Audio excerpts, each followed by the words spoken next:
Perkenalkan, nama saya Ergenko Wison dengan NIM 12111901666 dari TIB Prodi Teknik Industri. Kali ini saya akan menjelaskan rangkuman dari modul 4, yaitu Certified Peer Review Course. Nah, pertama itu ada bagaimana melakukan Certified Peer Review Course. Nah, apa perbedaan artikel review dengan artikel penelitian? Perbedaannya adalah satu, tidak ada metode atau data dalam artikel review, kecuali jika itu adalah meta-analisis atau tinjauan sistematis. Kemudian review harus mengevaluasi secara adil sampel literatur yang luas. Kemudian review biasanya diharapkan dibaca oleh khalayak yang lebih luas. Mereka dapat digunakan sebagai alat bantu atau untuk memperkenalkan topik kepada peneliti baru. 4. Kebaruan sebuah resensi adalah memiliki sesuatu yang baru untuk dikatakan daripada menemukan atau menciptakan sesuatu yang baru.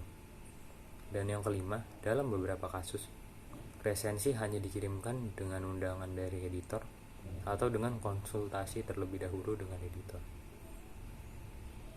Kemudian ada gambaran besar bagaimana peer review artikel review dibandingkan dengan review artikel penelitian. Beberapa kesamaan. Yang pertama adalah bersikap profesional dan objektif. Yang kedua, memahami pedoman dan harapan jurnal. Yang ketiga, tidak perlu menyalin atau menjadi pemberi atau skeptis terlalu detail terhadap format. Kemudian bekerja dengan editor, terbuka tentang konflik atau keterlambatan kepada editor tersebut. Kemudian adalah membantu memperbaiki manuskrip, bukan memberikan alasan mengapa manuskrip tidak boleh diterbitkan. Terus terdapat beberapa perbedaan.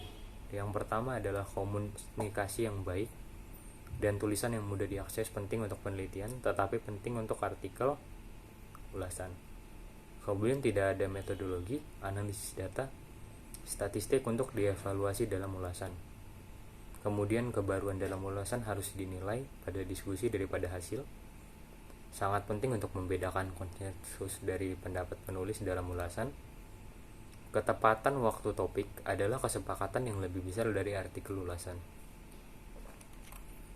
Siapa yang mungkin diundang untuk mengulas artikel review? Yang pertama, umumnya siapa saja yang dapat mengirimkan jurnal yang sama, seperti penelitian terbaru atau keahlian penerbit dalam topik, dan seseorang yang karyanya telah dikutip dalam naskah review. Yang kedua adalah editor yang mempertimbangkan rekomendasi penulis. Nah, biasanya yang diundang itu adalah semua peninjau yang disarankan, kecuali mereka yang sudah meninjau manuskrip lain. Dan kemudian ada konflik yang jelas juga. Kemudian postdoktoral dan peneliti karir awal lainnya dapat menjadi peninjau yang sangat baik. Peneliti yang lebih mapan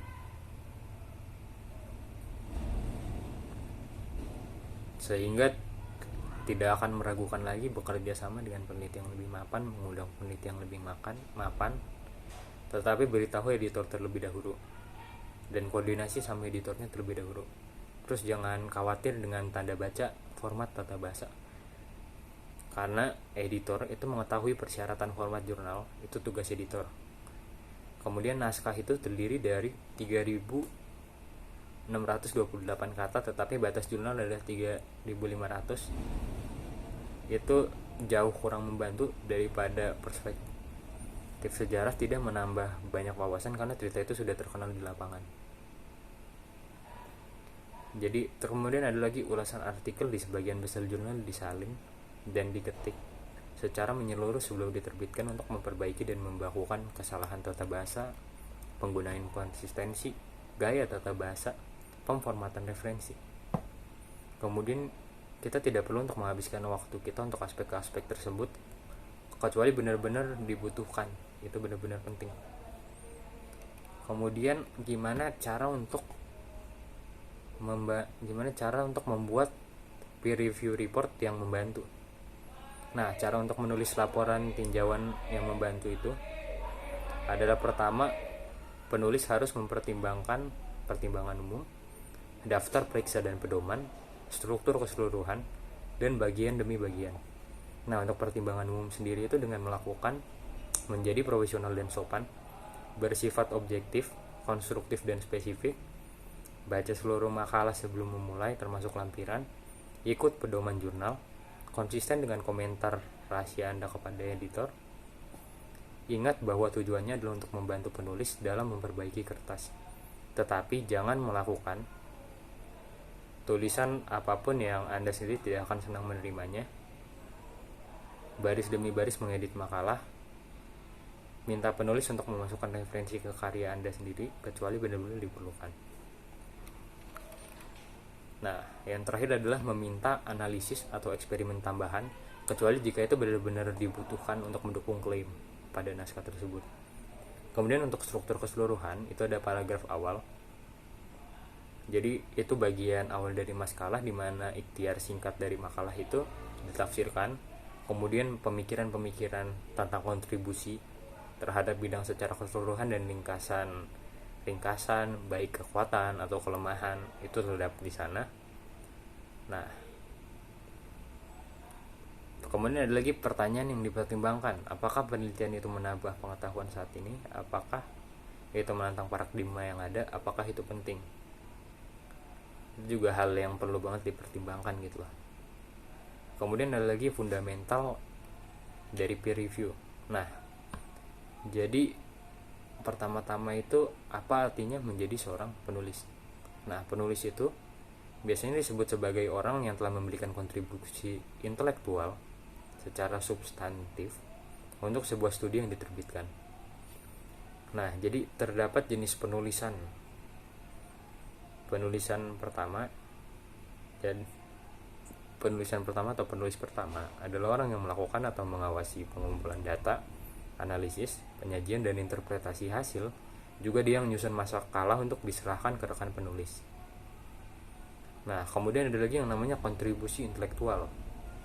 Nah, jadi dia berkontribusi untuk interpretasi datanya, meninjau kembali draft dari makalahnya, kemudian dia dapat mempresentasikan hasil, mempertahankan implikasi, dan mendiskusikan keterbatasan studi. Kemudian tanggung jawab penulis utama. Yang pertama itu ada kepengarangan. Laporkan hanya data yang nyata dan tidak dibuat-buat.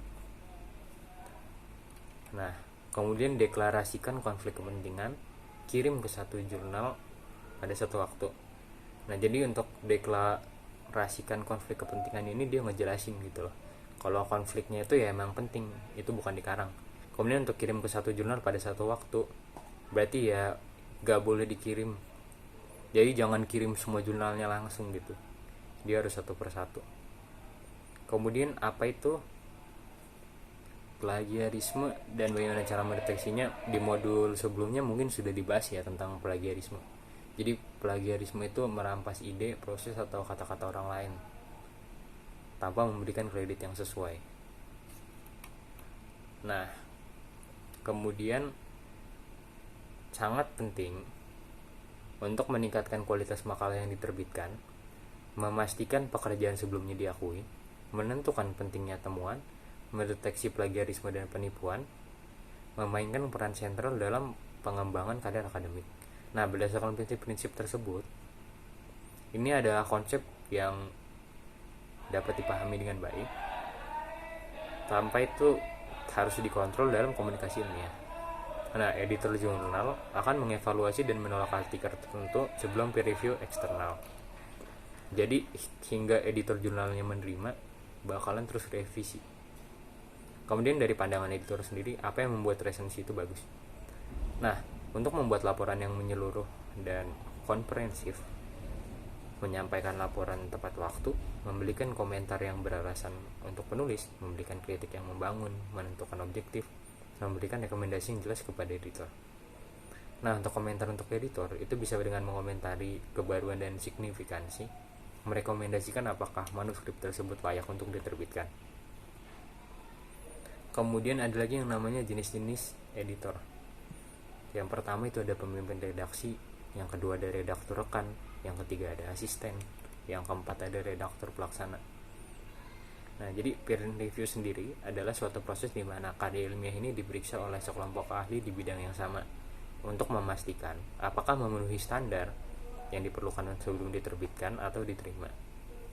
Nah, untuk tipe dari peer review sendiri itu ada single blind atau ulasan anonim, ada double blind yang baik penulis maupun pengulas anonim, ada open, identitas reviewer diungkap, kemudian ada post publication peer review, itu jadi tinjauan setelah peer review dipublikasikan. Kemudian menurut Winston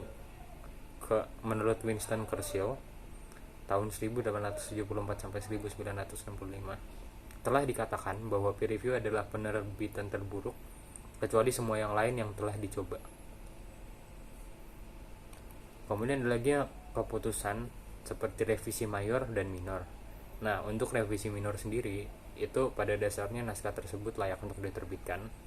Beberapa elemen dalam manuskrip harus diperjelas, direstrukturisasikan, dipersiapkan, dan diperluas. Jadi maksudnya dipersiapkan itu kayak misalnya dipersingkat, dan diperluas itu kayak misalnya dibikin lebih jelas lagi apa kontennya gitu loh. Misalnya ada kalimat yang rancu, itu harus dijelasin lagi. Kemudian ada adaptasi tekstual. Nah, untuk revisi majornya sendiri itu naskah akhirnya dapat diterbitkan dalam jurnal. Kemudian kekurangan yang signifikan harus diperbaiki sebelum diterima.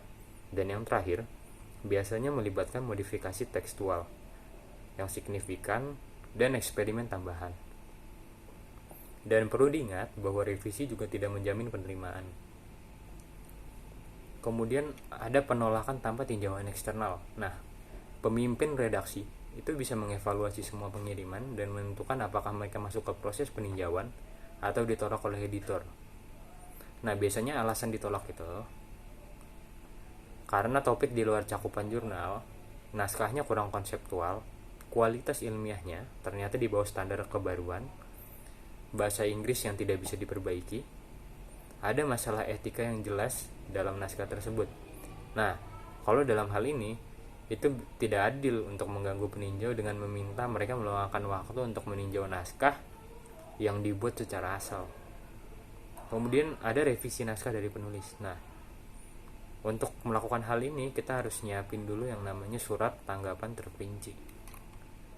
Nah, surat tanggapan terperinci itu disiapin dengan cara pertama kita harus nyalin dan tempel setiap komentar pengulas dan ketik tanggapan kita di bawahnya. Kemudian kita nyatakan secara spesifik perubahan yang kita buat pada manuskrip. Itu bisa dengan mencantumkan nomor baris halaman. Tidak ada pernyataan umum seperti komentar diterima, diskusi diubah sesuai. Kemudian tanggapan yang ilmiah terhadap komentar yang diterima atau sanggahan yang meyakinkan, padat dan santun bila Anda merasa resensi salah. Dan yang terakhir adalah tulis sedemikian rupa sehingga tanggapan Anda dapat diteruskan resensinya tanpa pengeditan sebelumnya. Nah, kemudian kembali lagi untuk membahas tentang pandangan editor tadi, mungkin ada beberapa hal yang bisa dijadikan pertimbangan dari editor juga, yaitu dia dapat dengan memberikan laporan yang menyeluruh dan komprehensif, maka itu mempermudah editor untuk mengetahui konteks secara jelas apa saja yang terkandung dalam resensi tersebut. Kemudian dengan menyampaikan laporan tepat waktu, itu juga membantu editor untuk punya waktu yang cukup untuk mengkoreksi, untuk memeriksa kembali resensi tersebut. Kemudian memberikan kritik yang membangun. Dengan memberikan kritik yang membangun, maka itu juga akan sangat membantu dalam perkembangan penyelesaian resensi tersebut. Kemudian menunjukkan objektivitas. Nah, dengan kita menunjukkan objektivitas yang jelas, maka hal itu akan sangat membantu baik penulis maupun editor terhadap objek utama dari resensi tersebut, terhadap hasil capaian dari resensi tersebut. Mungkin sekian presentasi saya terhadap resume modul 4. Mohon maaf apabila terdapat salah kata. Terima kasih.